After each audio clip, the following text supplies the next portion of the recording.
Yeah, today I'm going to revise a part 2 of Unit 5 to testing techniques.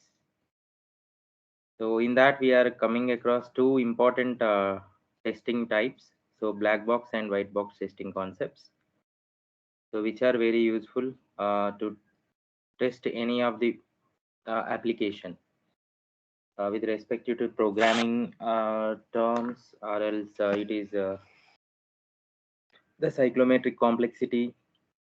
So multiple things we will come across when we are talking about these two testing types. So white box testing is also called as a transparent testing, and black box testing we can call it as its closed testing. So these are the two famous techniques wherein each and every application will come across. So the first one is a white box testing. The white box testing, sometimes called as a glass box testing, a transparent. Our goal is to ensure that all statements and conditions have been executed at least once. If any statement which we are not using, we need to remove the statement from this testing concept. So purely talking about the implementation aspects of a system. So white box testing methods, the software engineer can derive test cases that so guarantee that all independent paths within a module have been exercised at least once. We need to travel at least once in a path, where if any path is there, at least once we need to travel the path, and exercise all logical decisions on their true and false sides. When you are writing any conditions, if it is true, why, and if it is false, why, we need to exercise that, and execute all loops at their boundaries and within their optional like operational bounds. If you are writing any loop statement, so we need to check the loop till the end. For example, we will write sometimes inner loops, outer loops. So when you are executing an inner loop completely, we need to execute an inner loop once, and we need to come out from that, and we need to execute completely outer loop as well. So that is inside boundary and outside boundary, we are going to execute two loops, and exercise internal data structures to ensure their validity. So what is an final value which we are taking when we are making use of that data structure, that also we need to concentrate. So the first one which we are calling as a white box testing technique is the basis path testing. So as I mentioned you, we need to come across uh, all the modules have been exercised at least once.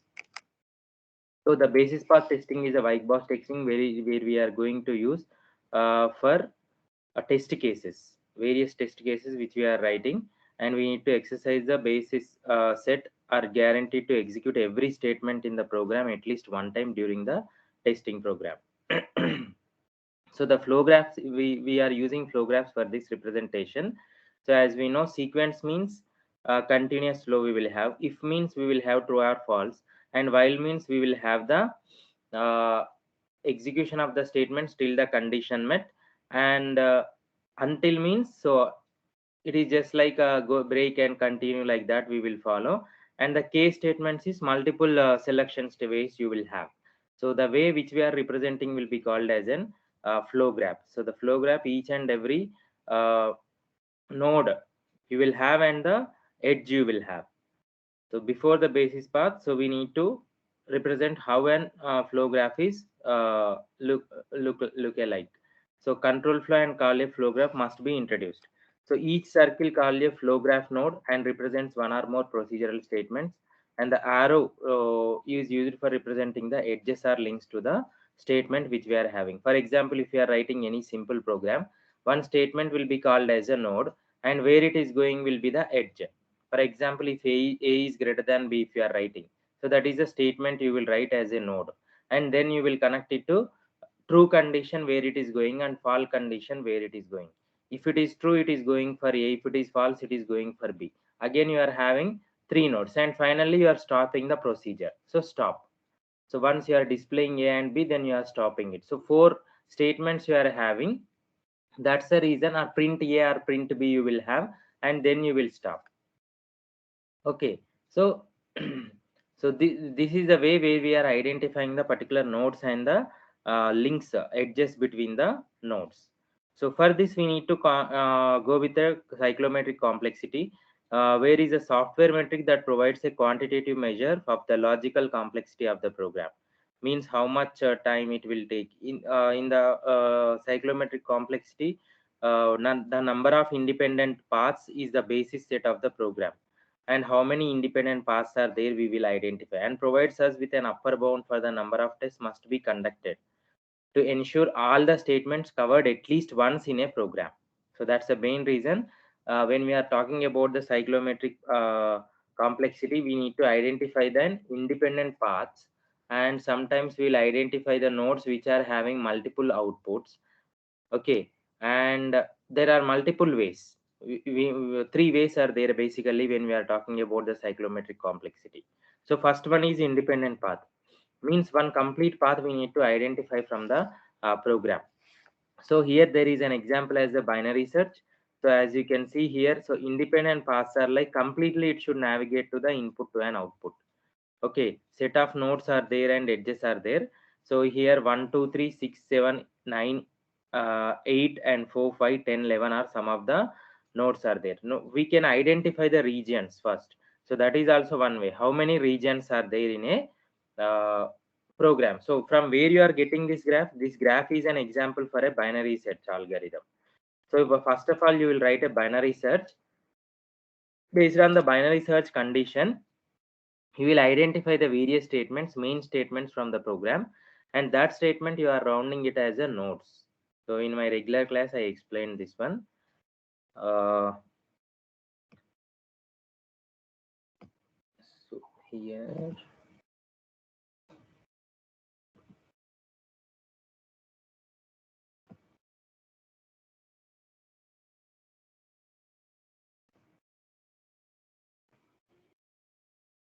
yeah, this is an example where you have.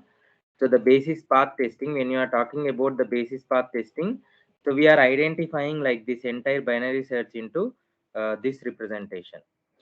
So one is this one, initialization, and second one you are taking the main condition, and second one you are taking the main condition, and the third one it is the element found or not you are telling, and the fourth one is for the identifying middle, and fifth one is for the location of the middle, and sixth one is for like sorted array, and seventh one is for the middle minus one, means we need to travel from middle minus one either left or right direction.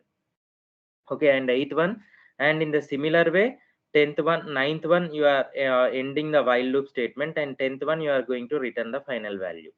So in this way we are having this 10 values, and for this we have this graph. So binary search graph we are having here. So 1 2 3 4 5 6 7 8 9 10 we are having, and in this we need to identify an individual path. So how to identify an individual, how many regions are there? First of all, regions are like cycles. So here is one region is there, and here is one region is there, and this 3 is coming from here also. That means here is one region, and 2 is one region, and from this also 9 to 2 is going one region. So how many regions are there we need to identify in that graph first. So this is the way we will calculate the cyclomatic complexity. So you can see 5 total regions, 5 are there in this graph. So R1, R2, R3, R4 and R5 regions are there. So final region is this one.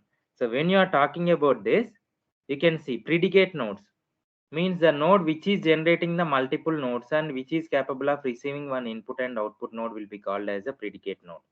Either multiple outputs it should generate, and it should receive at least one output and one input. Okay, that node will be called as a predicate. So multiple outputs or multiple inputs if a node is having, that node can be called as an predicate node, wherein other nodes will be called as the simple nodes. You can see 5 is only generating one output, 1 is generating one output, 7 is generating one output, 8 is generating one, 9 is generating like it is taking it is generating only one output, that's it. Okay, so such kind of nodes will be called as the simple nodes, where is the predicate node, you can see it is having one output and here one more output, and it is taking one input and one input.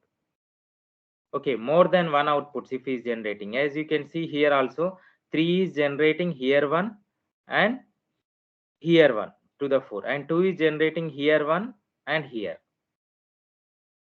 Okay, in the similar way 6 is also generating 7 to 8, and 4 is generating to 6 to 5.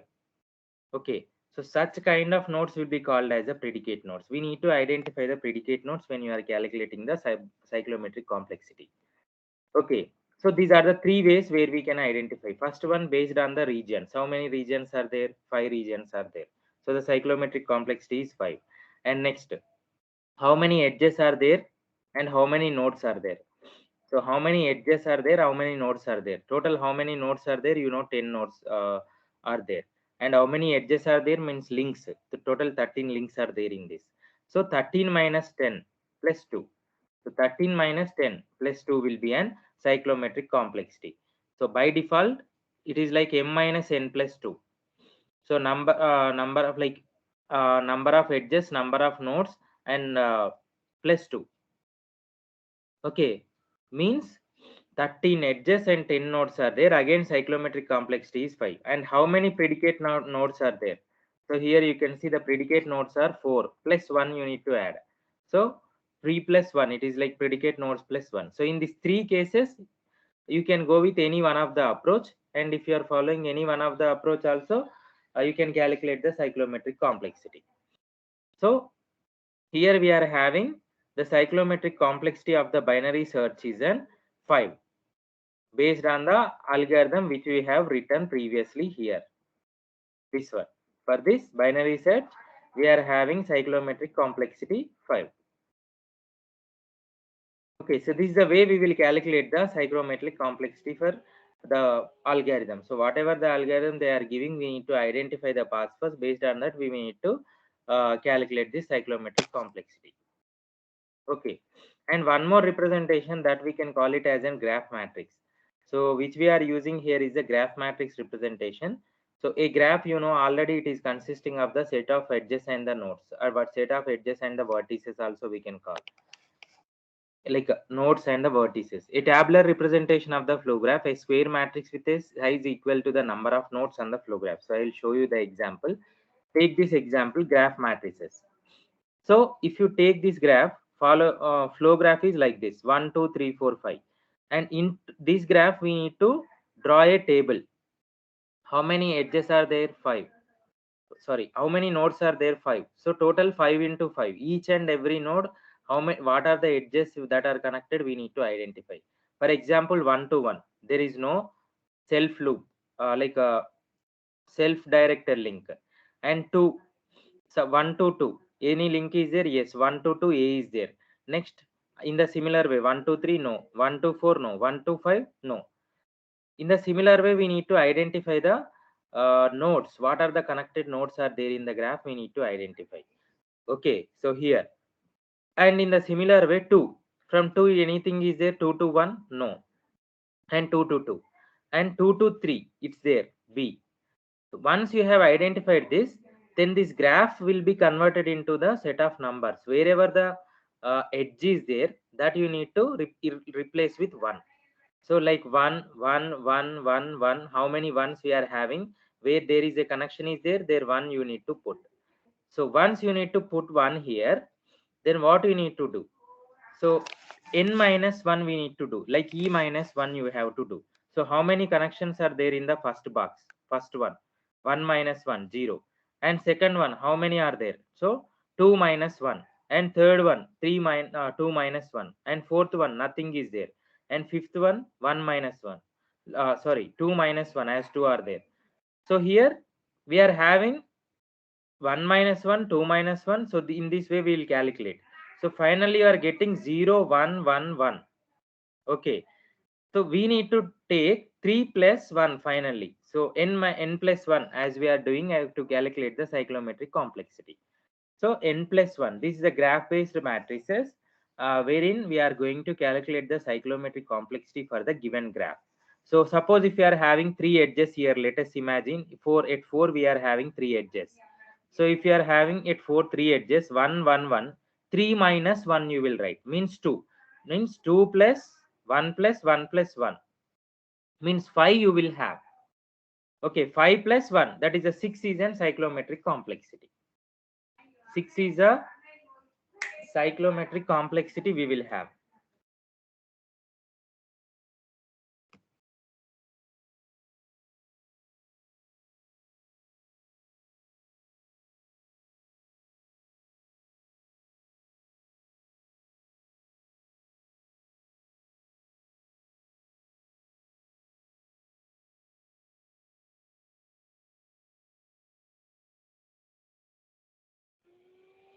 So this is the way we will do like graph matrices. Based on that, we are identifying the cyclomatic complexity. This is one of the approach. So most probably you will get this kind of approach in an examination, where in a graph set of graphs they will give, and they will ask us to identify the cyclomatic complexity. So we can make use of this graph matrices method, and we can calculate the cyclomatic complexity. So I hope you understood. These are based on the nodes we are drawing the table. Suppose if 6 nodes are there, 6 into 6, 36 you will write. And where edges are there, that edges you will mark first. Then all the edges will be represented with ones. And each and every row, you will calculate the connections like 1 minus 1, 2 minus 1, 3 minus 1, 4 minus 1 you will do. Finally, you are going to take the sum of all of them and adding 1 to it, so that you will get the cyclomatic complexity for the given graph. So this is the way where we are going to calculate the cyclomatic complexity. And the testing, one more type of testing is like conditional testing. So the condition testing is like logical conditions which we are going to use, either less than, greater than, less than or equals to, greater than or equals to, relational operations we are using. Okay, so based on that, we are going to identify test case design method that exercise the logical conditions in a programming module. And the logical conditions, like simple conditions you will have. So if you are talking about the simple conditions, one only you will have. Sometimes we will have uh, complex conditions checking, like logical or you will use sometimes, right? And ternary operators also there is a possibility to use.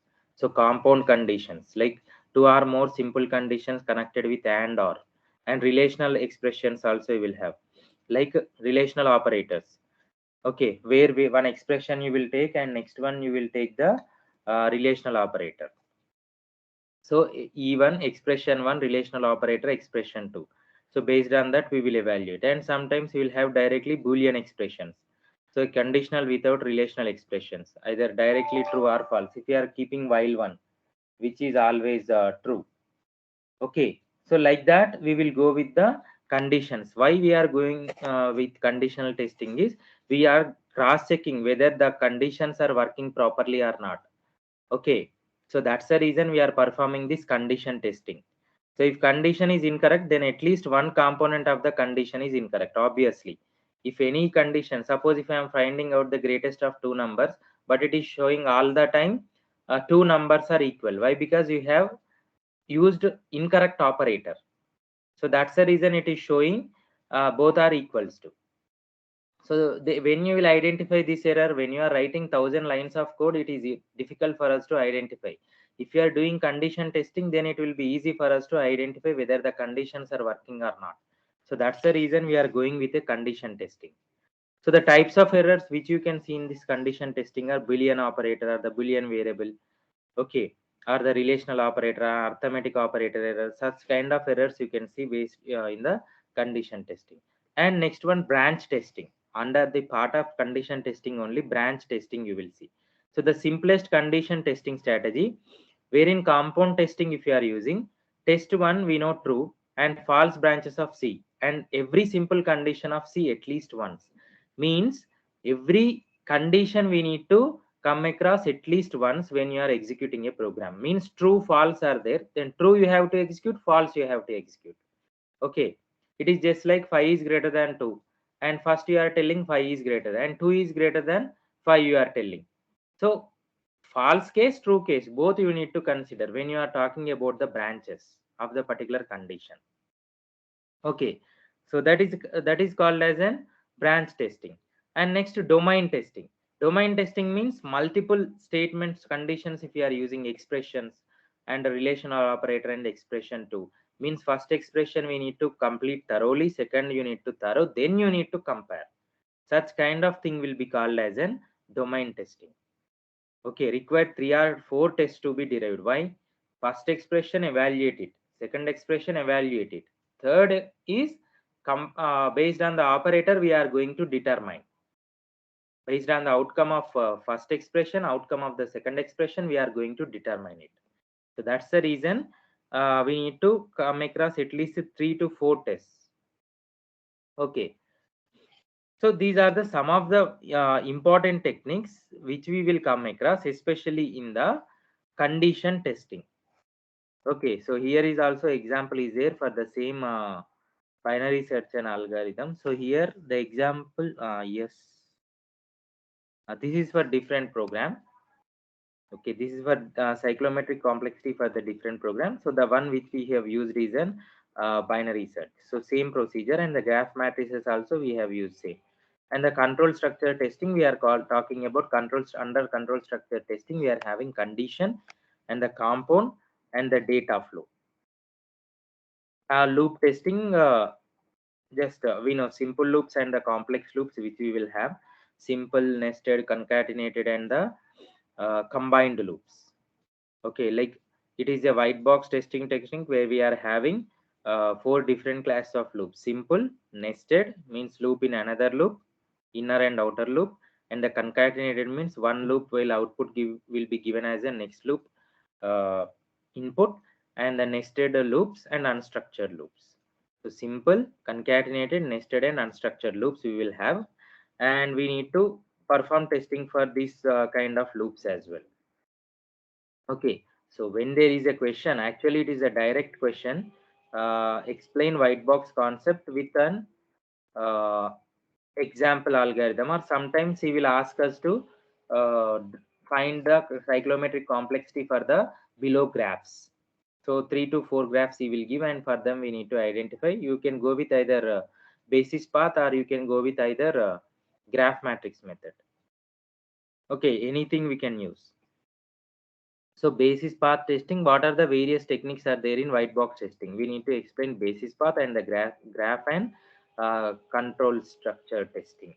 So these are the three things we will take out when we are talking about the white box testing. And the next testing strategy is the black box testing. So the black box testing, also called as an behavioral testing, so which focuses on functional aspects of a system.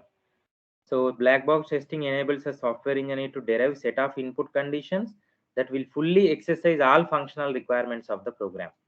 For example, the black box testing is used for identifying errors such as incorrect or missing functions, not properly implemented functions or the procedures, or some kind of interface errors. When you are trying to open it, it is not responding, and error in data structures or external databases.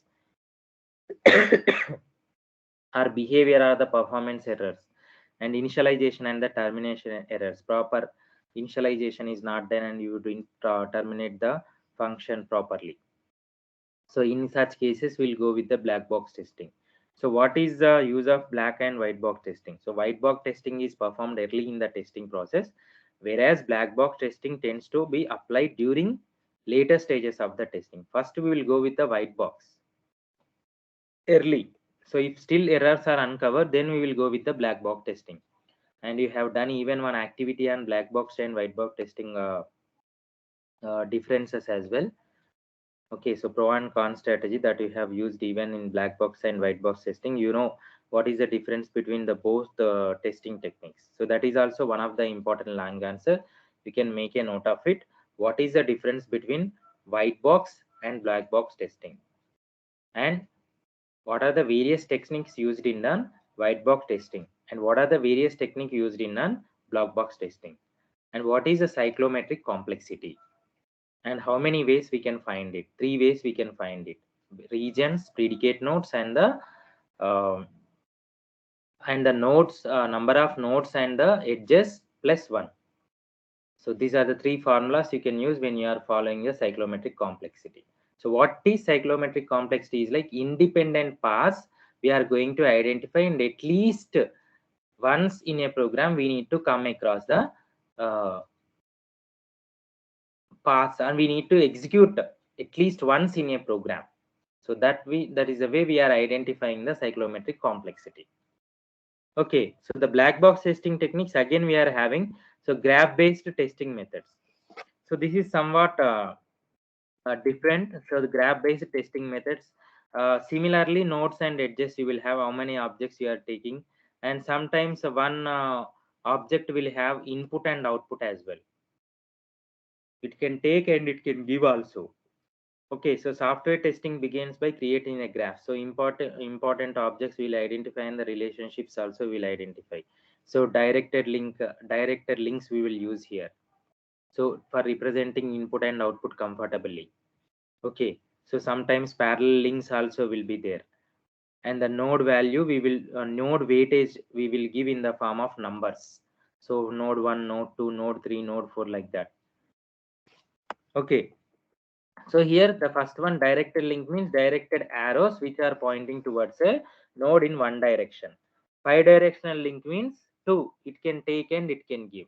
And the parallel links means number of different relationships are established between the nodes. So in that case we are using it here. Lesson like graph based testing methods.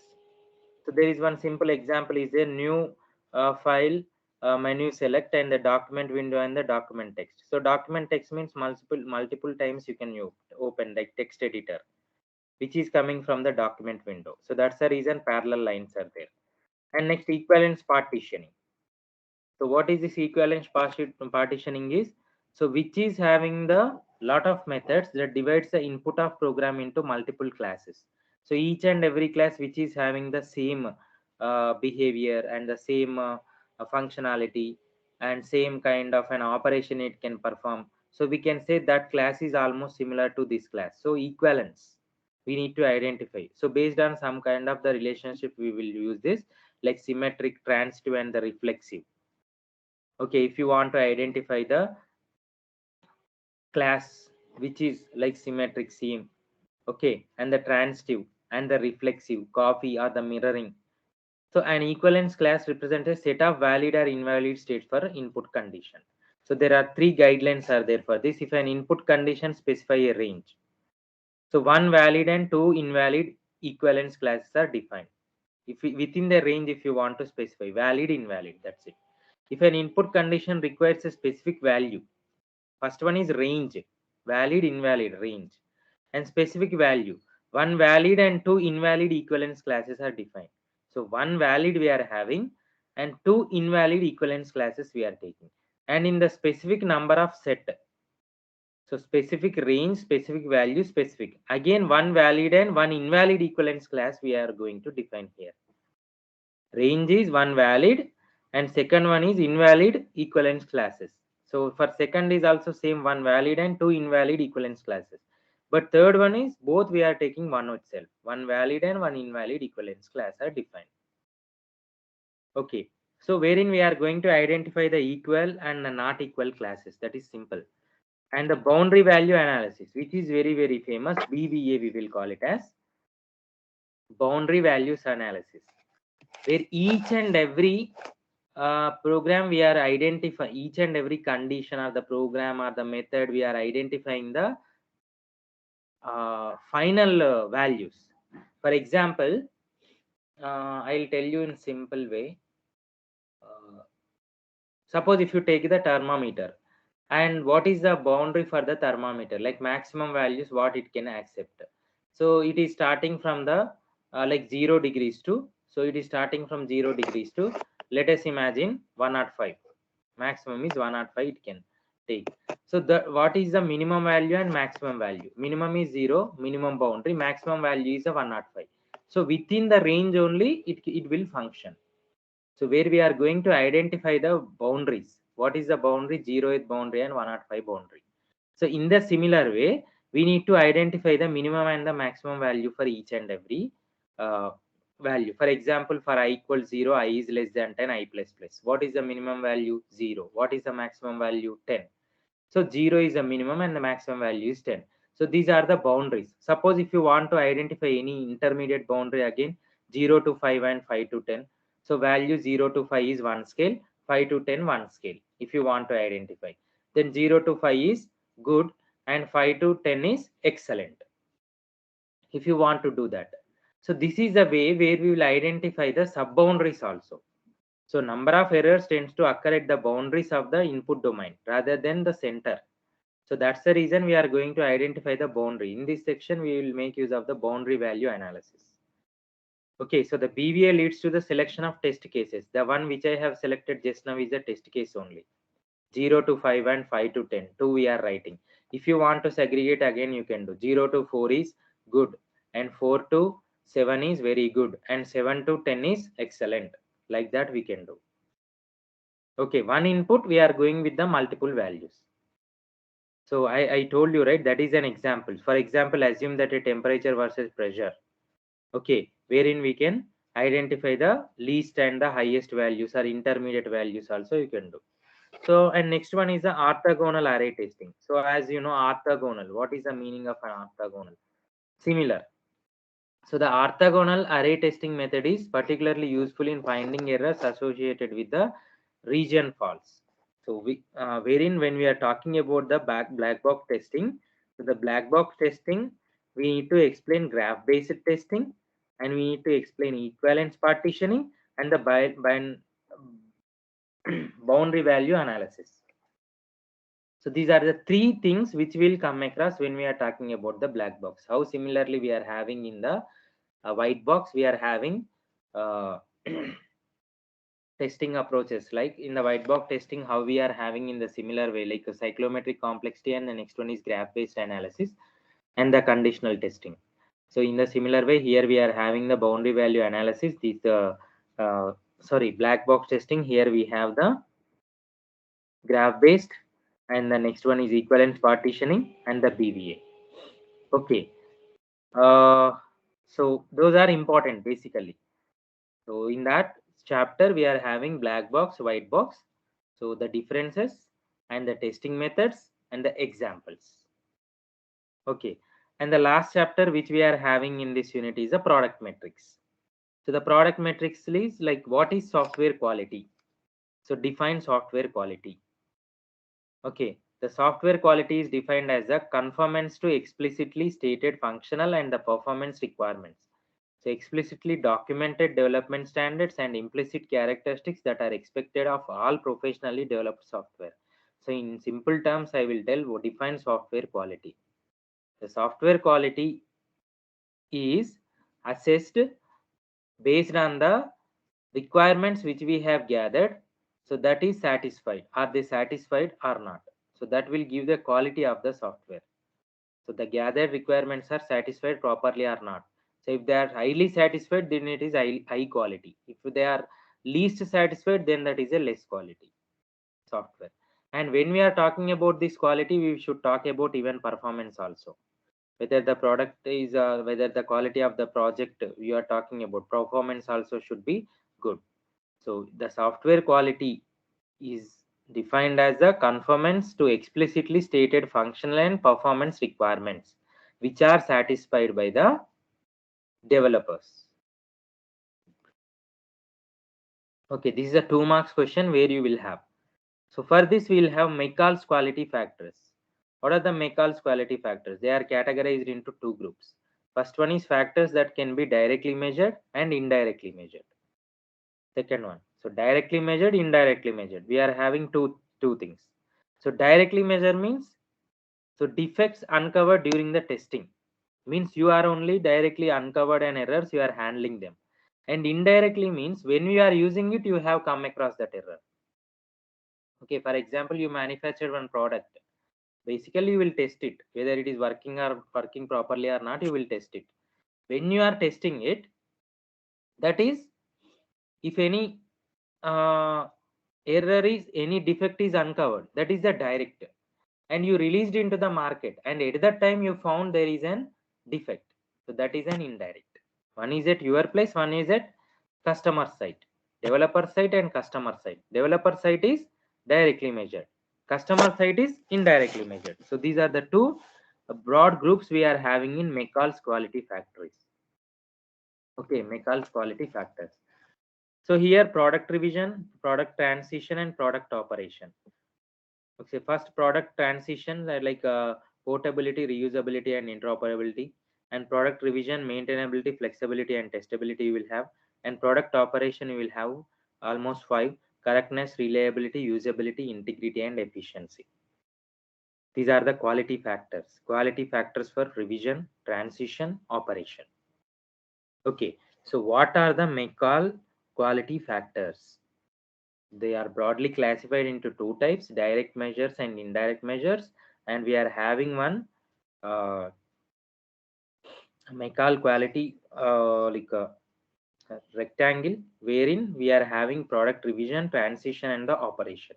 Revision 3, transition 3, and operation 5 we have. Okay, so we need to explain them. So what is this correctness, reliability, efficiency, integrity, total we are having here? 5 plus 6, 11 we are having, that we need to explain. Mikal and his colleagues provide the following description about the factors which they have mentioned. Okay, so these are the standardized ISO, International Standard Organization 9126 quality factors. So those are Mikals and this one is ISO 9126. Okay, just if you have time to revise, then you can just go through it. But just Mikals, we need to focus more. What are the Mikals quality factors? Okay, and metrics for analysis model. So what are the main metrics we will use in an analysis model? So function based metrics. So we will have function based metrics. So like estimate cost effort required to design and code that are testing the software and predict number of errors that will be encountered during the testing. So functional based testing these are. Then forecast number of components and number of project source line, like project code, like source lines of code, how much you have written.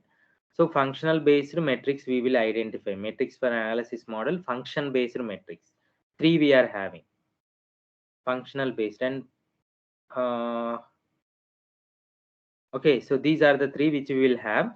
And if you want to measure the software information domain also, like we will have number of external inputs and number of external outputs you can have.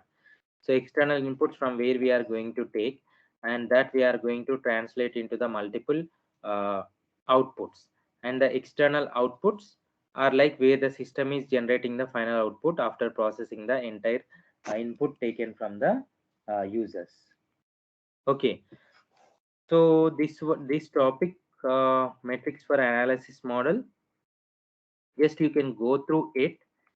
Okay, so this is not that much important, but we will have maintenance metrics, product metrics. Those are important. Like metrics for specification of quality on this one. So metrics for specification of the quality and performance metric, maintenance metrics we will have. This is also no. No, metrics for testing and metrics for maintenance. This very small content is there here. Yeah, metrics for source code, metrics for maintenance, and metrics for the uh, testing. One more we will have.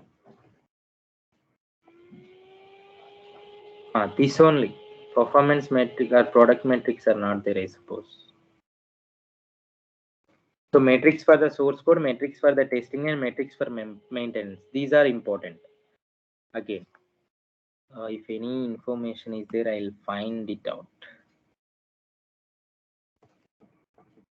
The somewhat extended version, which is not there here. So some of the examples are also there. I will give those examples as well. This is not there for us. Decision table based testing. DVA only is there. So multiple testing strategies are there. That's the reason we will have multiple sources of the data.